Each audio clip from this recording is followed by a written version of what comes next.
Welcome to English Without Borders. Dear all, we are so happy to see all of you. And let me introduce our speaker today, Dr. Soheil Mansouri. He is joining us from Webster University. And of course, we'll be waiting a couple of more minutes while I'll be introducing you to our audience because people are joining from different parts of the world and also joining via Zoom and Facebook. So it makes us double happy because today we have this webinar also in Tajikistan. We have, the day of National Army, which means Men's Day. And using this moment, I would like to congratulate all the male participants of our webinar today. Wish you all the best. And please remember that in male's hand, the world should be always shining, and we hope that you will do your best to make this world a safe and better place for all to live. So thank you so much, dear all. And let me introduce our speaker today, Dr. Soheil Mansouri. He will talk about differentiation strategies in multi-level classrooms. And Dr. Mansouri joined Webster University in 2018, having taught previously at Florida State University. He earned his master's degree in foreign and second language teaching with a focus on TESOL and his doctoral degree in curriculum and instruction specializing in foreign and second language education from Florida State University. His research interests include heritage language learning, motivational factors in maintaining heritage language, and second language pragmatics with a focus on speech acts. He has also served as a proposal writer, principal investigator, and director of the Webster Star Talk grant funded by NSA and the co-director of Webster's NPD grant funded by the US Department of Education. Dr. Mansouri has more than 20 years of teaching experience between the United States and Iran, including EFL instruction in elementary schools, ESL adult instruction at the university level, and in-service teachers seeking TESOL certification. So with great pleasure, I'm giving the floor to our speaker today. And dear all, please use this chance to ask your questions using chat box or comment box on Facebook. So after the presentation, we'll be addressing those questions to our speaker. Dr. Soheil, over to you. Thank you so much. Thank you, Nasiba. As in Farsi, we say salam. In Tajikistan, we say salam. It's all the same. Hope everyone is doing well in Tajikistan. Those who are joining us on Facebook, wherever in the world you are. My name is Soheil Mansouri. I am here at Webster University as a faculty here, teaching in the Guild Institute, Global English Language Teaching Institute in Webster. Time is now 7 in the morning. Today we are going to talk about differentiation. What is differentiation? Why do we have to differentiate? How difficult it is for teachers to differentiate? Why teachers should spend too much time preparation before teaching? I always believe that preparation takes more time than teaching. Teaching is 1 hour, but preparation might take weeks and years. So, and then if you have any questions, post your questions in the chat box. I cannot see those questions when I'm sharing my screen, but whenever I'm done, I will go over the questions, and you can also, after the presentation, unmute yourself, ask me questions, and I will answer the questions in the chat box. So let me share my PowerPoint. I will go over the slides, and then we will get back to the questions you will be having. Okay, here we go. And then you guys go here. And then, okay. And then this one becomes bigger here so I can see everything. Okay, today we are going to talk about differentiation in language classroom. So the word comes differentiation, comes from how I can teach differently.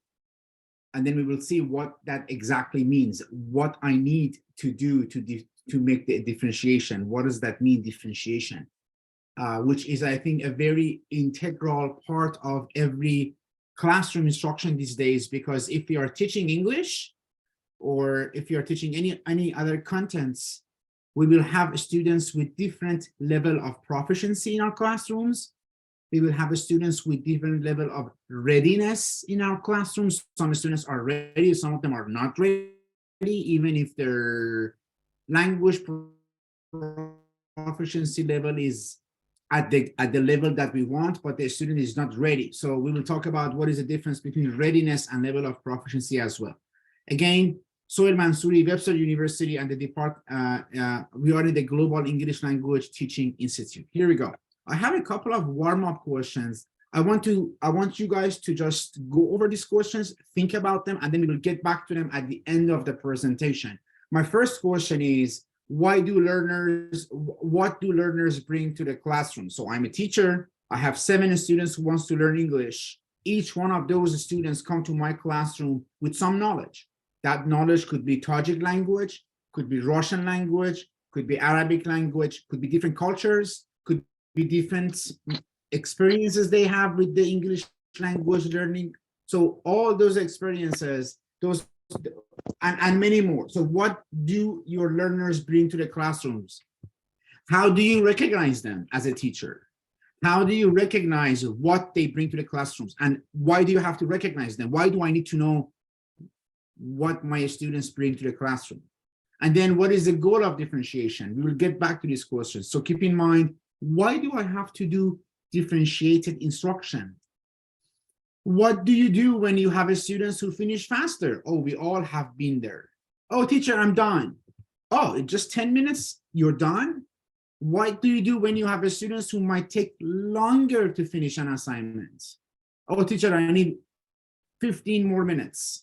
Oh, but they are done, but you need 15 more minutes. That's when differentiation comes to the game. So differentiating instruction. I would like to start with a very, very important reminder to all teachers out there. Differentiating your teaching, your instruction is an approach, is a mindset. What does that mean? It means as teachers, everywhere we go, whatever we do, even in personal life, even if you have a kid, if you have a child who are talking to your child, you're playing with your child in the house, you are literally applying differentiation based on your students or your child's needs. So differentiation is a mindset. Differentiation is not a set of strategies or activities. Oh, I have 10 activities that are differentiated activities, and then I'm good to go. No, differentiation is a mindset, is an approach. Means every classroom you step into, you want to meet the needs of your students. And when you do that, you are differentiating your instruction, even if you are not paying attention that you are applying differentiation. So when we go through these slides, you will be like, oh, I have done differentiation. I didn't know that this is differentiation instruction. Yes, because differentiating instruction is a mindset, is an approach. It is not a list of activities and then I'm good with the differentiation. So what does that mean? Effective differentiation wants you teachers to constantly, continuously evaluate a student's needs. I'm teaching English, I'm teaching present progressive, I'm teaching present continuous in the grammar, I'm teaching adjective clause. When I'm observing my students, I'm constantly evaluating their needs. Oh, the students here needs that I use probably a little bit of a Tajik language. Why not? I want to use the first language so the students' problem is solved a little bit. It doesn't hurt. It doesn't have to be, the class has to be completely in English. What if they don't understand? So constantly a teacher is evaluating a student's needs by observation, by different quizzes, by just standing at the corner of the class and see how they do the group work. And so you are evaluating their needs. Why do you evaluating their needs? Those needs can be, I need a better chair. I need to be in a quieter place. I will go over that. I need the translation of this word, one word. I need that, I need more time. So those are the students' needs, and you meet those needs. And when you meet those needs for individual students, you are doing differentiation. Effective differentiation requires teachers to pay conscious attention. This is when it takes time. Conscious attention to designing instructional activities or tasks. What does that mean?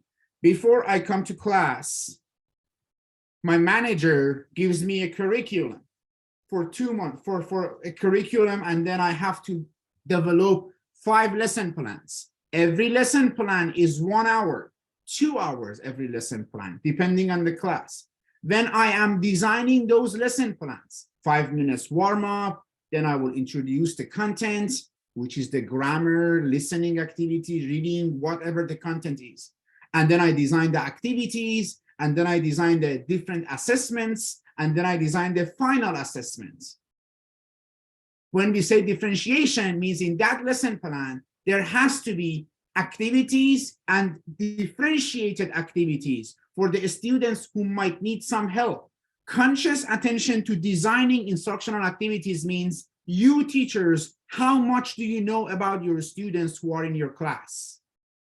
If you are given a class of 10 students to teach English, you need to ask your manager, I want their level of proficiency. I want to know how much English they know. I want to know where they come from.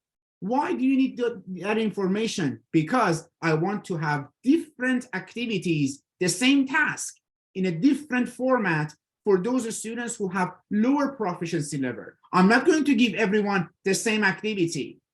Then that's not differentiation. So when we say conscious attention to designing instructional activities, yes, it takes time. Developing differentiated activities for different students' needs, it takes time. That's why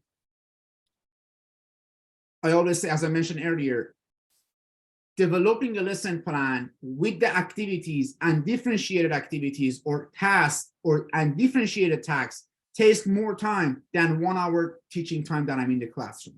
And when you have it prepared, then your class will go smoother, and then students' needs are met. Conscious attention. So when we want to differentiate instruction, teachers, you present the same task. You're teaching adjective clause today. And then next class, you'll be teaching reduced adjective clause. But the task is the same. The activities are the same. The content is the same, but in a different ways. I will not recommend everyone, teachers, that goes to the class and then come up with the different ways. It might happen, teachers, we are in the classroom, some students need some help. Right at the moment, I make some decisions, that's fine. But the conscious preparation before the class, the more you get to know your students, the better you can have activities differentiated. So teachers present the same task in different ways at different levels. Different ways and different levels means different activities designed for the same task. And those different activities, at least in my book, has to be written in the lesson plan. Teachers should not be like, oh, if they come to an issue, I know how to take care of that. That's fine. That's perfect. That's because of your experience. That's because of your knowledge. But teachers should come up in the written form to different activities, different tasks, differentiated, and the original activities. So the task is the same, but you teach that in different ways and to different levels. So all students can approach it in their own ways. We will talk about what do we mean by in their own ways. So all the students are doing the same task. It is the same topic. It is the same content, but different ways you teach at different levels. Okay, but now let's talk about differentiation. What exactly we need to focus on when we talk about differentiation? Let me have some coffee first. If you are teaching English, don't talk like me this fast, because that's not differentiation. That is, but not for lower proficiency levels. What is differentiation? When a teacher creates a balance between academic content, that academic content could be grammar, could be listening skills. If you're teaching IELTS, if you're teaching TOEFL, if you're teaching Duolingo strategies, a balance between academic content and a student's individual needs, not group needs.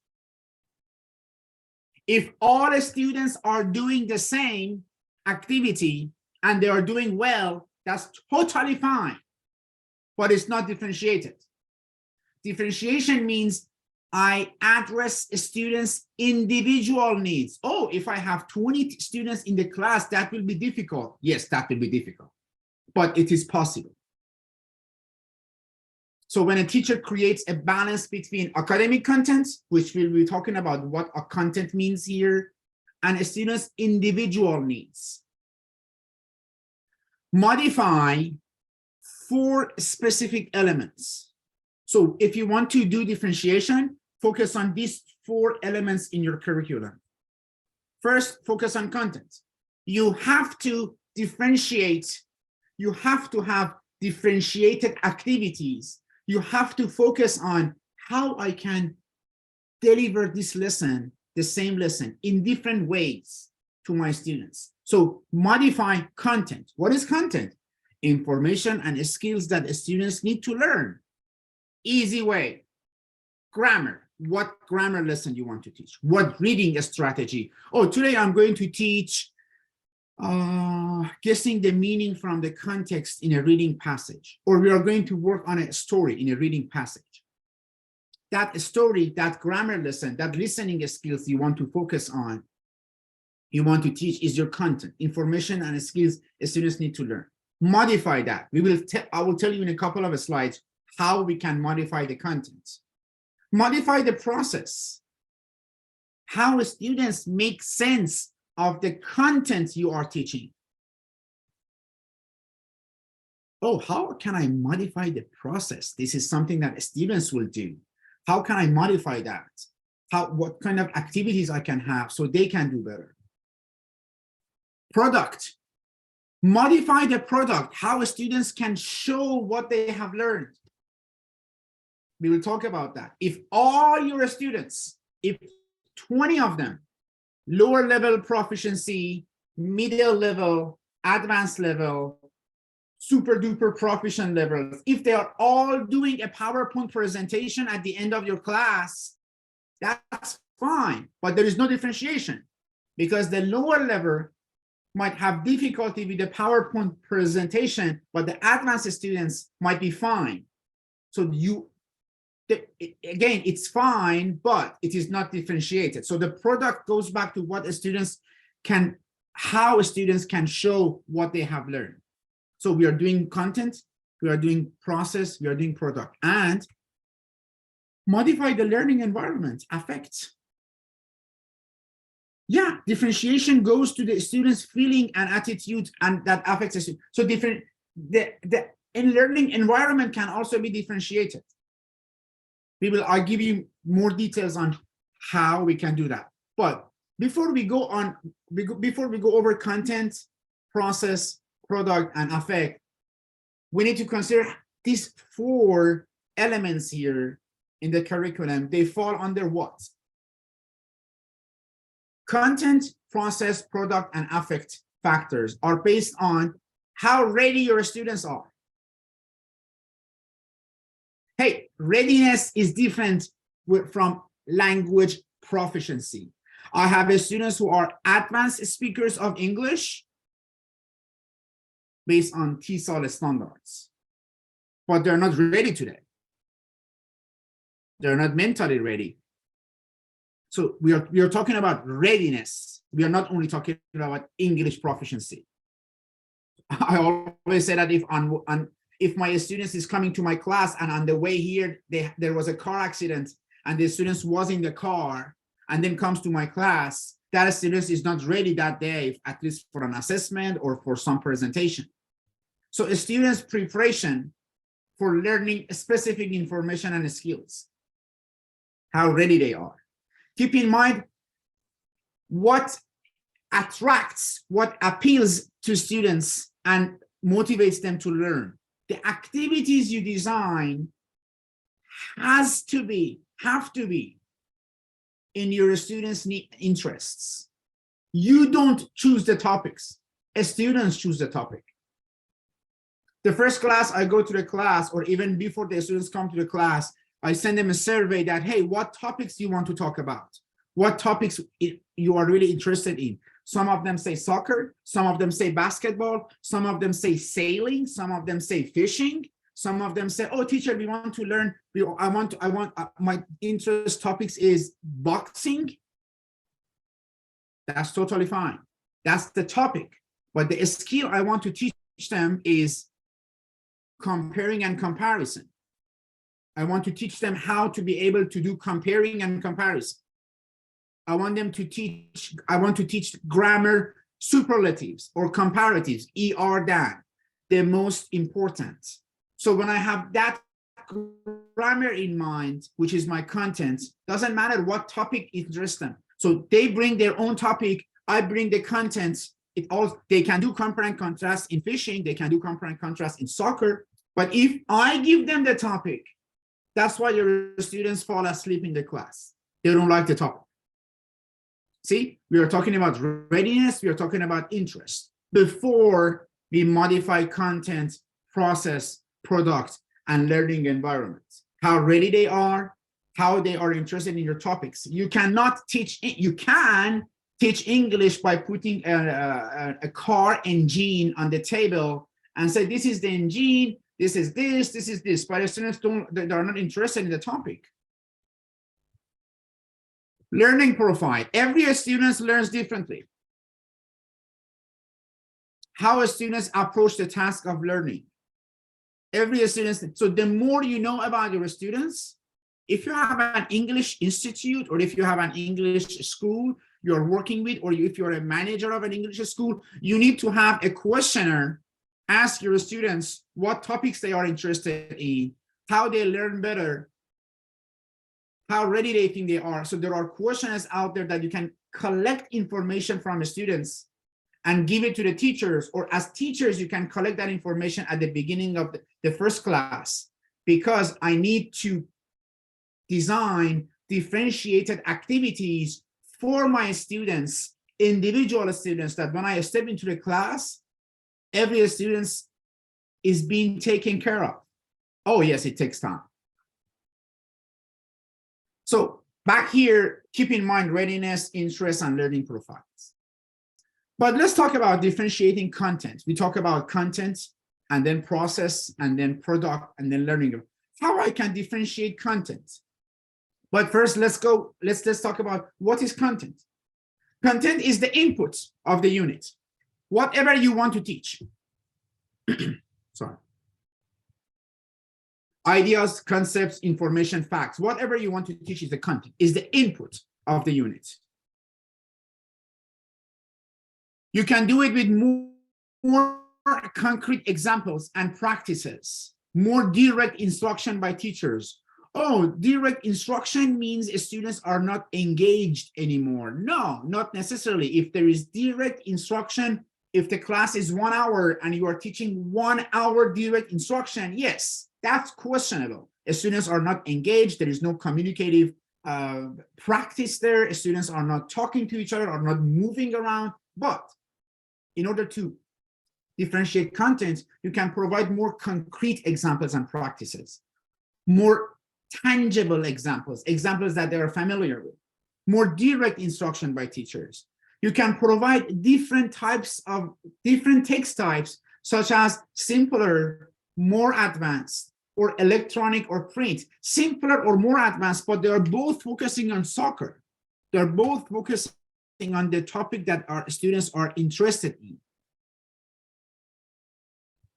You can think of a situation that happened. So if you're teaching I give my students a story and I want them to read the same story, everyone. But I give them different tasks. I will ask one group of students, okay, you guys think of a situation that happened to this character in the story, and then come up with a different outcome in that story. I give it to one group of students. I will ask another group of students, to differentiate between the fact from opinions in the same story, depending on the readiness, level of proficiency. I will ask other group of students, this is the same story, identify author's position and provide evidence to support these viewpoints. We all do that, right? I will ask another group of students to create a PowerPoint presentation and summarizing the lesson. Each one of these activities differentiate the content. And for that, they need to comprehend that story you are giving them to do. So differentiating the content, the ideas, concept, information that you want to work on that day, on that based on that lesson plan for that session. How I can differentiate the process. Process is the ways students make their own sense of the content, what you are teaching them. Process is the how of teaching. Some students are visuals, like me. Some students are auditory. They can put a headphone on, they listen to a story, they understand better than reading the passage. I'm not saying that do not push them to read. I'm saying that if they have more tendency, if you go to National Geography, for example, website, there is a reading passage and there is an audio for the same passage. So the students can read it or close their eyes and listen to the audio. Some students are kinesthetic. They learn with movement. Body language works better for them. They learn by doing it. If there are visual learning styles in the process of learning how they learn, provide textbooks for visual and word learners. The word learners, they are the ones who just love to see the words, see the passage, underline them, and then boom, boom, boom, come up with answers. Let auditory students listen to the audiobooks.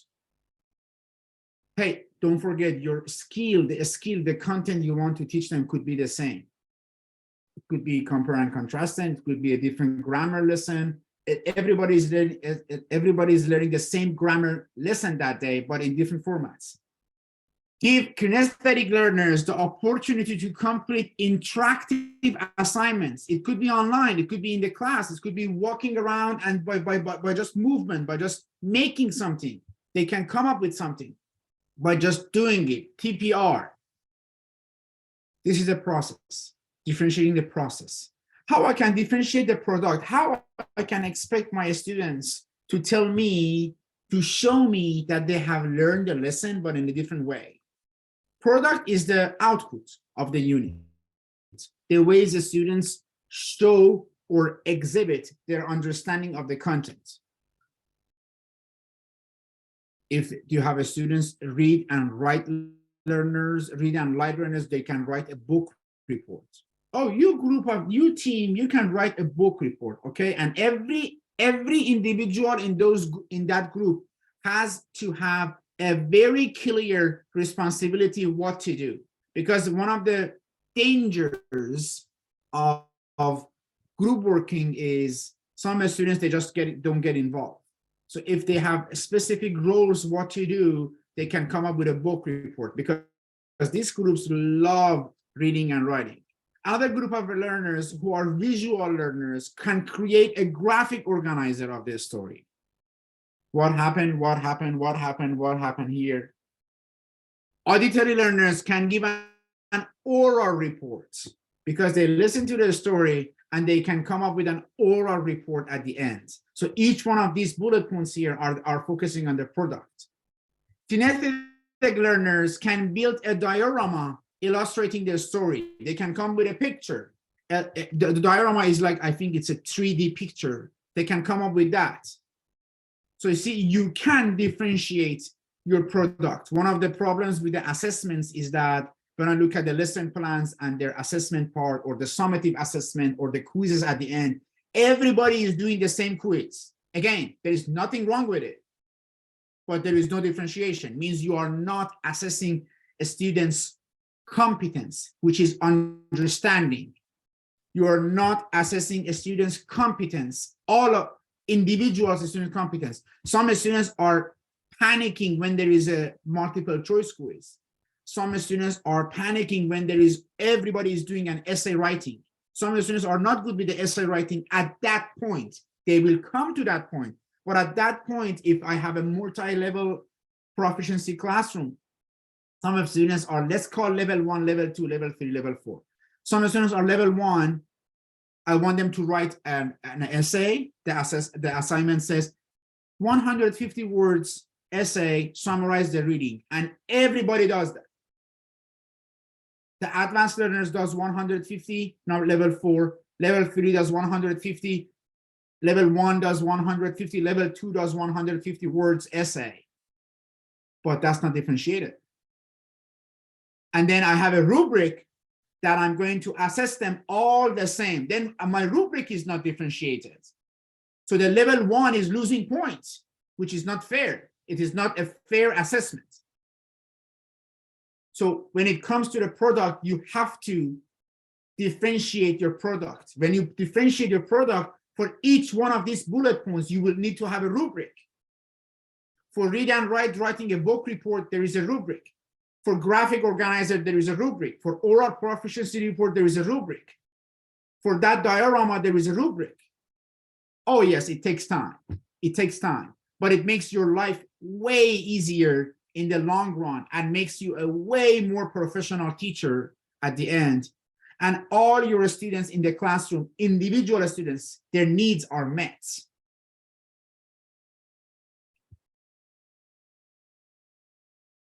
I need different products when it comes to the differentiating products. Some students can do role plays. In the same class, you can have some students have multimedia presentation based on that content. Some students can come up with brochures. Some students can come with plays like the theaters, they write something. Some students can come with the songs in the same class. You too, do you want to come up with a song? Yeah, we can do that. Some students can come with graphic organizers, posters, research papers for advanced learners, essays, news broadcasts, depending on the content. They can come with different homework assignment and tests. Again, if everybody is answering the same tests, I'm not arguing that. That's totally fine. However, there is no differentiation. Unless all of them are on the same level of proficiency based on the documents you have. You cannot say, oh, my students is level 4. What do you mean by level 4? What is your definition of level 4? Based on what framework? Based on IELTS definition, TOEFL framework, TESOL, ACTFL? What do you mean by level 4? I need a written descriptive to tell me these students are able to do this in reading, do this in listening, do this in writing, do this in speaking, in a written form, a descriptor. So you need to know what framework you are using in order to give proficiency level to your students. What do you mean by my students are level 1? I don't know what level 1 means. Some teachers come to me and say, hey, Soheil, I have 10 students, 3 of them are level 2, 3 of them are level 4, and 1 of them is level 1. And I will ask, what do you mean? Where do you get this level 1, level 4? So if all students with different levels of proficiency are doing the same tests, not every student is benefiting from that test. And that's not a fair assessment because some of them will fail. There is no differentiated. The differentiated product or differentiated process or differentiated content means, as I mentioned earlier, we want to meet the individual needs of the learners. Some people say, oh, I put them in the group work. I make 5 groups and they work. Well, that's not differentiation. That's not necessarily differentiation. Group working is not differentiation at the beginning. What they do in each group and what task is given to them and how those tasks matches with their readiness, their interests, that makes it differentiated. So be careful. Group working is not simply differentiation, is not. I want to differentiate the learning environment. I had a student that said, hey, teacher, can I go back of the classroom and can I sit on the floor? Yeah, you can sit on the floor. You can sit on the floor. Oh, no, you have to sit on the table. In Iran, I come from Iran. You have to sit on the table, and then you have to listen to the teacher. And if you do this, teacher says, sit back.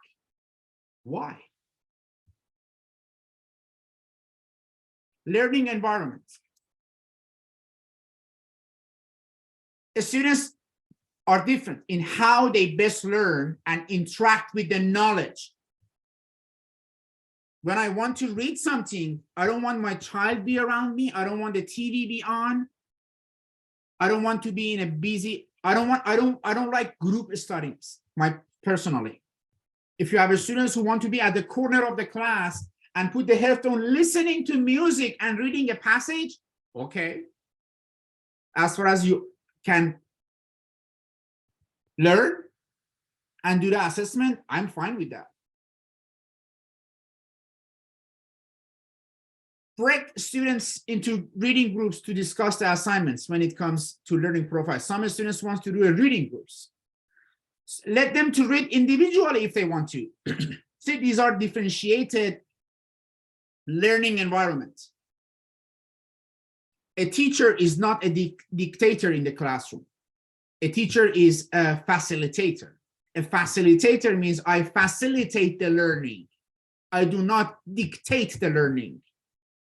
I go to some observation classes and the teacher says, everybody sits like this, everybody do this, and everybody do this, and nobody else can do nothing else.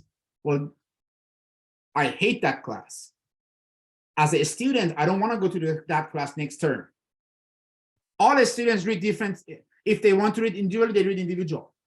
Create a quiet space for where there is no distractions. Hey, teacher, can I go to the library and read and come back in 10 minutes? If it's okay, based on the institution rules, yes, why not?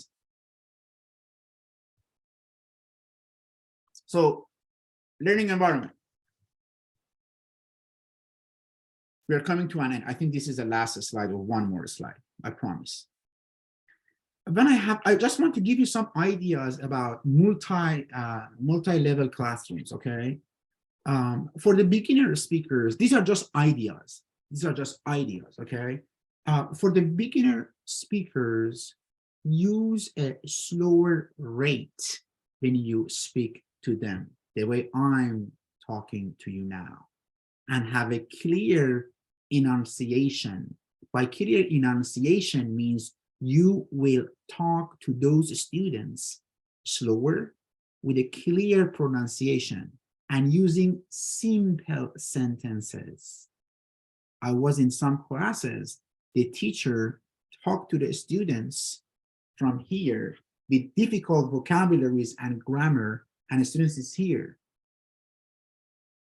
There is no comprehensible input in that activity. Comprehensible input means the teacher language production is comprehensible to the students. The way you talk to your child, if you have a cousin, if you have a niece, if you have a child in the house, when you want to talk to them, you have a slower rate, clear enunciation, and you use easy sentences. I don't talk Farsi with my son the same as I talk to my wife. When I talk to my son, I speak very slower. I have body languages.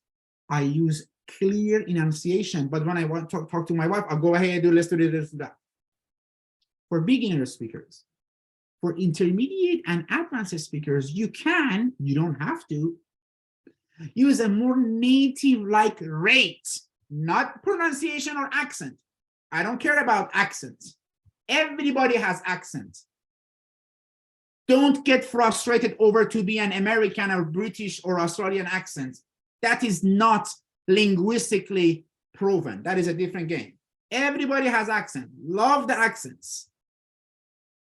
But rate means how fast you talk.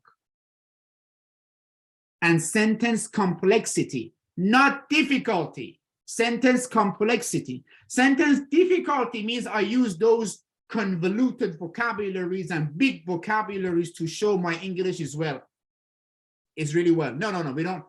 None of the Americans in this country talk that difficult, unless you go to the courts and the judge can talk that technical language. Sentence complexity means how complex your sentence is. Is it compound complex? Do I use if clauses? Do I use omission of if? Had I had money, I would have done that. I would talk like that to my advanced learners. Sentence complexity is different than sentence difficulty. Difficulty brings difficult issues to the game. We don't want that. So when you have intermediate or advanced learners, use some native like rate, not accent. And sentence complexity. Let students provide differentiated responses to questions and assignments. Let them answer your questions the way they want to answer your questions in either levels. You are a facilitator. For the beginner speakers, sometimes you give them a partially completed information. Sentence starters are perfect for beginner speakers. For advanced speakers, you give them a word bank and they use that word bank in order to give you the answer. These are just some ideas. The level of support should be differentiated. Sometimes you use Tajik language to give them 1 or 2 words for the beginner learners. Sometimes you provide a synonym for the advanced learners to make them understand the topic, the content. So the level of support should be differentiated. You don't give the Tajik word translation to all students, even the advanced ones. If you do that, there is nothing wrong with it, but there is no differentiation. So it all goes back to the first slide, the second slide. Conscious planning before you step into the classroom. When I go and observe a class, I can tell the teacher didn't work well on the lesson planning. It's just coming to the class and teach some English and then goes out and everybody gets one quiz. Some people fail, some people pass, and there we go. They continues like that. Thank you. Let's go to chat. You can unmute yourself. You can ask me questions. We have, it's 7:42 a.m. here. Question, Yep. let me read, okay, Nasiba, go ahead if you want to say something. Yeah, thank you so much, Dr. Soheil. Like, wonderful points and very insightful tips that you shared. And I'm sure, like, teachers have already jotted down some brilliant ideas that you shared. So yeah, let's open the floor to questions and answers. So Dr. Soheil, please be informed that our webinars are usually kept on Facebook, archived usually, and people watch them afterwards because sometimes, because of the time difference, not everybody is able to attend. So anyway, we are so happy. For example, Nate, who is joining us from Georgia, which is in Caucasus, and also Ilona, she's joining us from Belarus. So we have just, multinational group who are joining us from different parts of the world. And of course, like later on, people will be watching this webinar. And yeah, let's open the floor to questions and answers. And we kind of ask all those who are watching us on Facebook to share their questions as well. Zoro can help us to see those questions in the chat box. Yeah. So brilliant ideas. Thank you for sharing, Dr. Soheil. And my question would be, can you bring some examples to what extent should be these activities differentiated?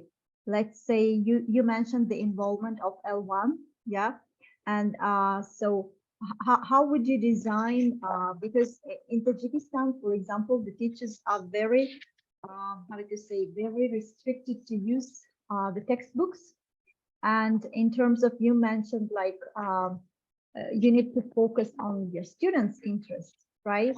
And let's say how the teachers should be in this sense flexible to bring something which is on the curriculum. And usually the curriculum is just, is a must for the teachers, but how they should be flexible in order to integrate, the students' interest as well. So if you can say from your own experience, that would be great. Thank you. So the thing is that even in countries like Tajikistan, in Iran, when it comes, I was there, I was teaching English in Iran. I know that when you go to the class, they give you a book. What was the book? Interchange 1, Interchange 2, Interchange 3, or different books. and then the teacher should teach the book. It's okay, it's totally fine, but it limits the teacher's responsibility to bring more different topics based on a student's interest to the classroom.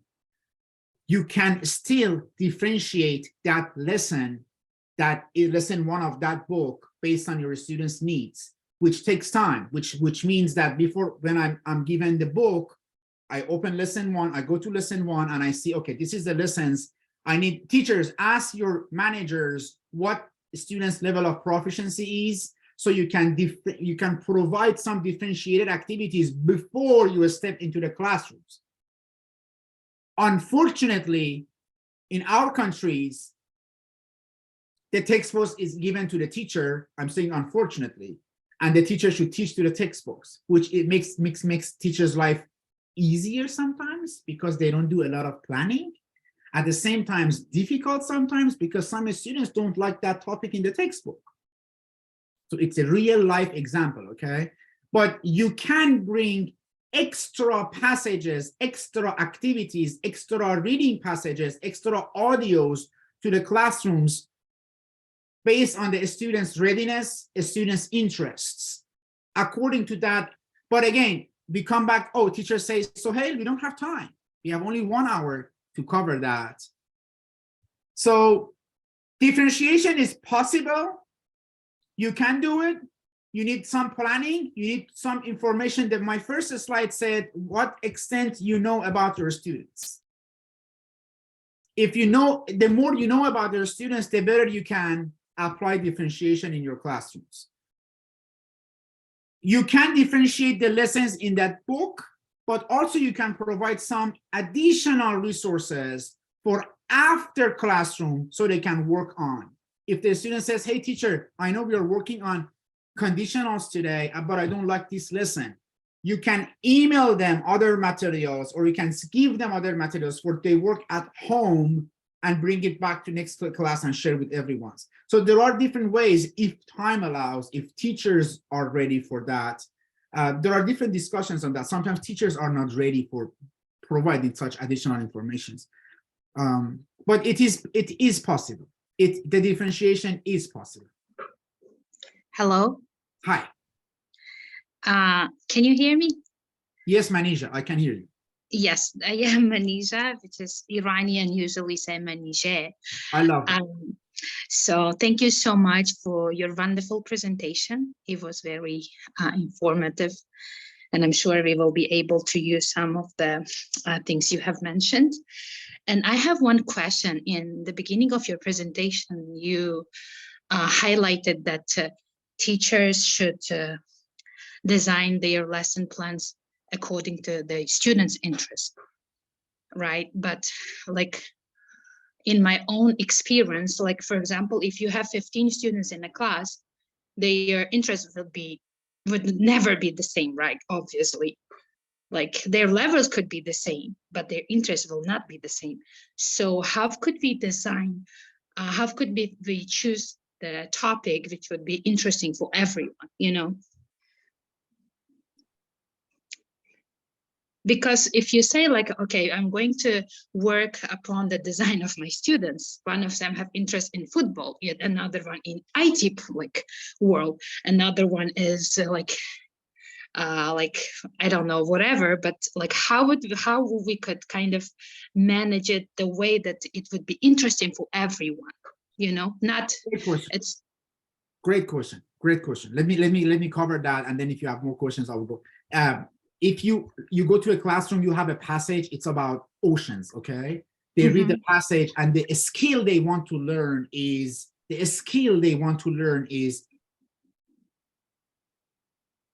getting the meaning from the context for that reading activity, okay, for that reading passage. So you want to teach them how to come up the meaning of a word in the passage before and after, okay? Or the passage is focusing on, you want to teach grammar, the passage is on comparing and contrasting. You will work on that passage. You will work on that passage. You will finish that, you will cover that passage. When it comes to activities, and put them in groups. And here's teachers are psychologists, are socialists, artists, are politicians, are nurses, are doctors. That's why we became teachers, right?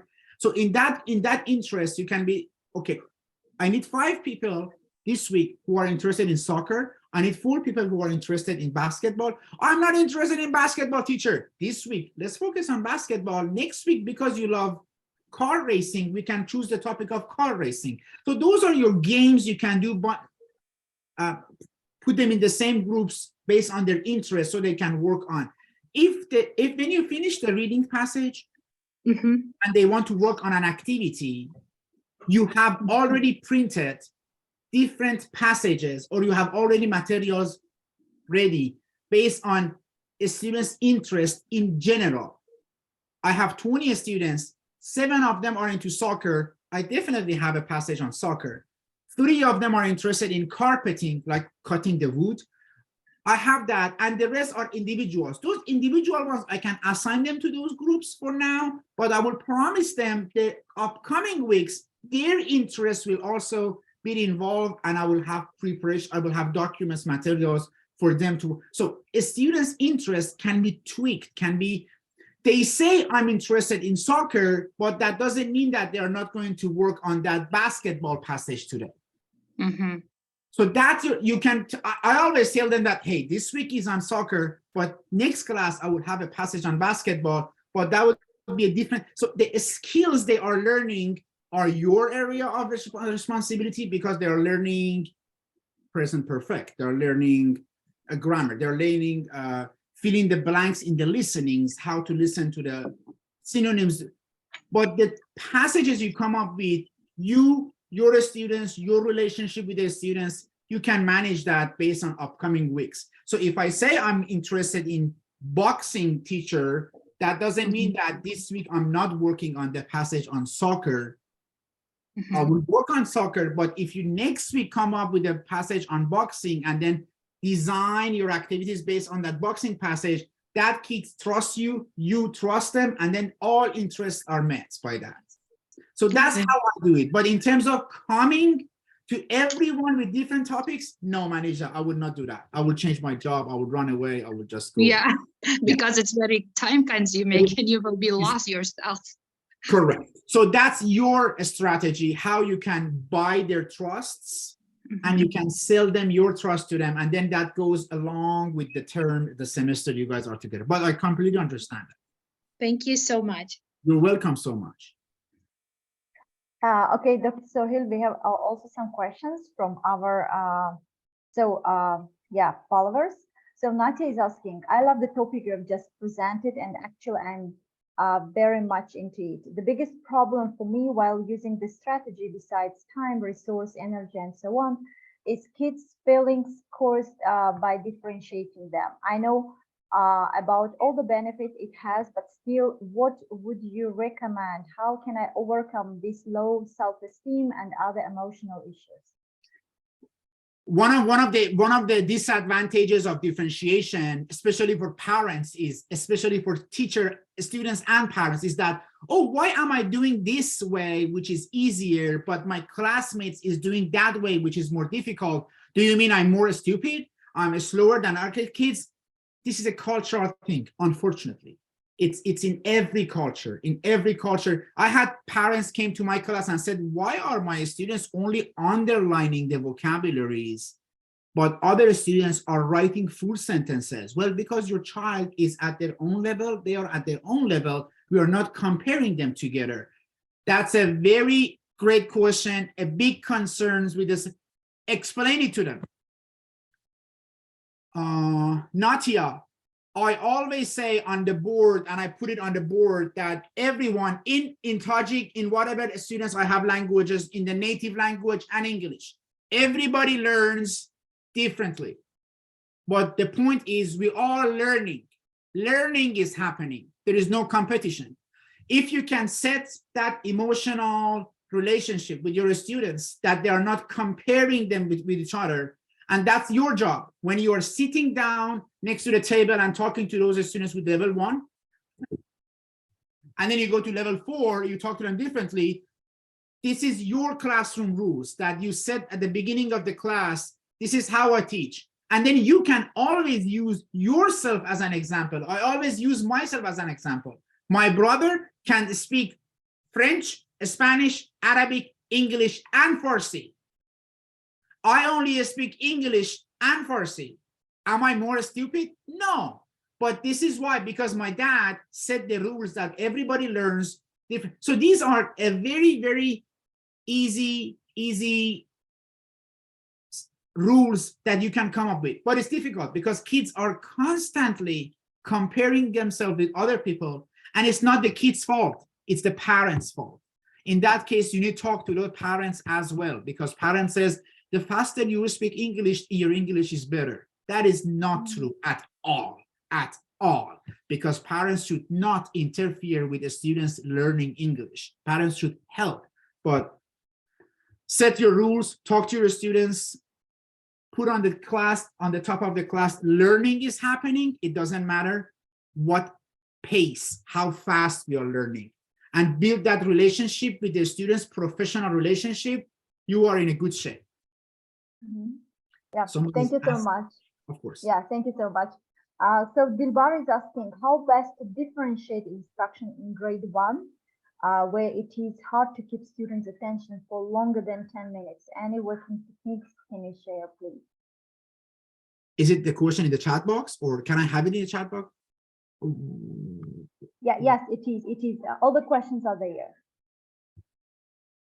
One of the strategies to involve in a high, is it the question, that one you were reading? She's asking how best to differentiate instruction in grade 1, where it is hard to keep students' attention for longer than 10 minutes. Any working techniques? If you scroll up, you can. Yeah, if you scroll up, you can see. Her name is Dilbar. Oh, Dilbar said, Dilbar said, how best to differentiate instruction in grades 1. I need to know what grade 1 is by chance. You mean level 1? Okay, grade 1, where it is hard to keep the students' attention for longer than 10 minutes. Any working techniques? Then keep your activities shorter. Games, it depends on the students. When you say grade 1, I need to know the students' age as well. Hey, we talk about a student's readiness. By a student's readiness means how old are the students? When you say 10 minutes, means the students are really young. Games. Do not expect your students to be sitting on a chair for 30 minutes. Nobody can do that. Even if I want to be sitting on a chair for 1 hour and watching a movie, I will be bored. So to differentiate instruction in grade 1, to keep them 10 minutes, then design your activities for every 10 minutes and then switch your activities to different activities. There has to be movement. Find out what learning style your students are. Are they kinesthetic students learning style? Like, do they like to moving forward? Some of them are just like to be sitting. The more you discover about your learners, the better you can adjust your instruction. Not all of them have to play games. Some of them play games. Some of them go to the corner of the classroom and come up with a poster. Some of them come up with some drawings or diorama, some pictures. If they all want to play games, that's totally fine, but keep them short and different stations with different activities. Yeah. I hope I answered your question, Dilbar. I hope I answered your question. Thank you. Thank you so much. Next, Mihri is asking if the teacher has 3 levels in one class, right? 3 levels, yeah? So the students are of different levels and they belong to 3 levels. So for 45 minutes, what to do? Talk to your managers. They don't send your students with different levels into your classrooms. Every level should be in different classrooms. So that is not a fair technique to the teacher first. If you are a school manager, do not put all different proficiency levels in one classrooms, or you have to pay your teacher 3 times more money. Honestly, I will do that first. But we talk about that. You have 3 different proficiency levels. Doesn't matter what your content is. You provide differentiated text. The same skill. Let's say you want to focus on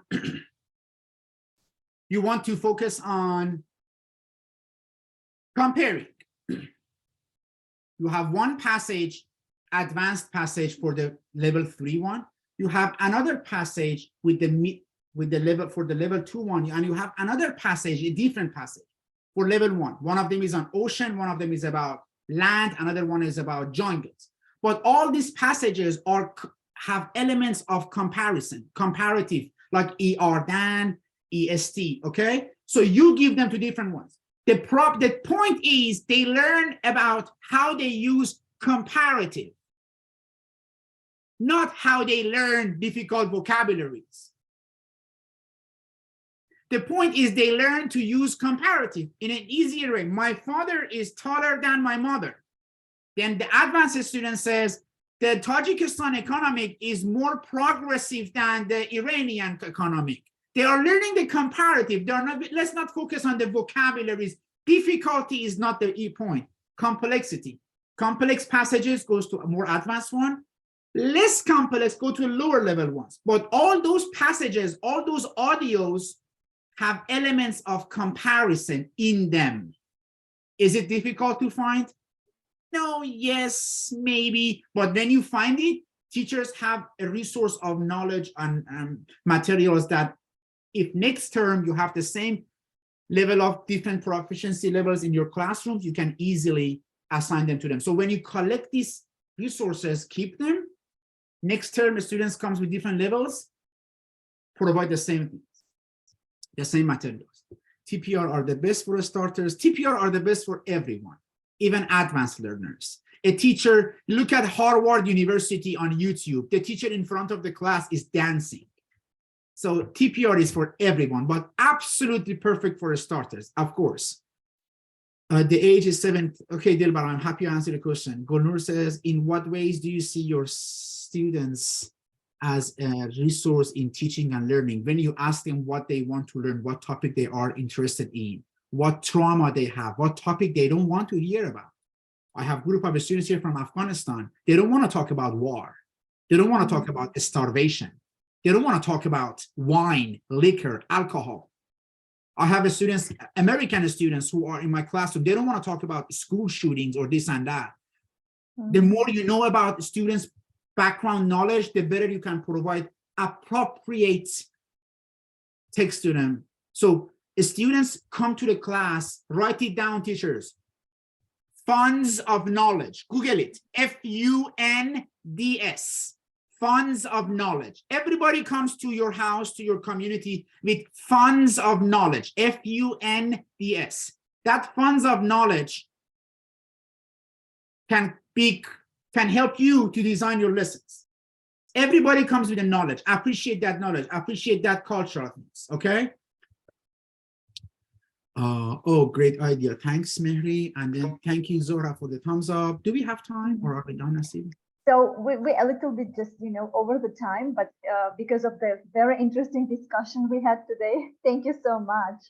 And yeah, using this moment, I would like also to thank all of our active members who usually just, watch and share their opinion afterwards.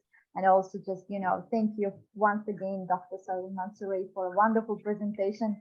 And of course, yeah, we would love to host you over again. And in March, yeah, let me also announce that you have another webinar. So please don't miss it and follow us on social media. We will be posting, the information about the upcoming webinars of English without borders. And please, you can join again our webinars with Dr. Soheil Mansouri. Of course. Yeah. Go ahead. Go ahead. Sorry. My email address is in the chat box. You can find me, Soheil Mansouri, on LinkedIn. I'm really active on LinkedIn. Any questions you have, guys, anything that I can help you with, and I can learn as well in order to improve our teaching strategies and knowledge, just email me, reach out to me in the LinkedIn. I will be having another presentation on gradual release of responsibility. I think it's in March. Exactly. Yeah. Just reach out to me. If there is anything I can help you with, I'm more than happy to help everybody. And thank you, Nasiba, for the opportunity. Great opportunity. Yeah, thank you so much. And yeah, dear all, please have a nice evening. And Dr. Soheil Mansouri, have a great day ahead. And we will stay in touch. Wishing all of you to have a wonderful day ahead. And look forward to see you next week on our next series of the webinars. It is a pleasure. It is a pleasure. Have a good day. Müteşekkirim. Thank you. Khuda Hafiz. Khuda Hafiz.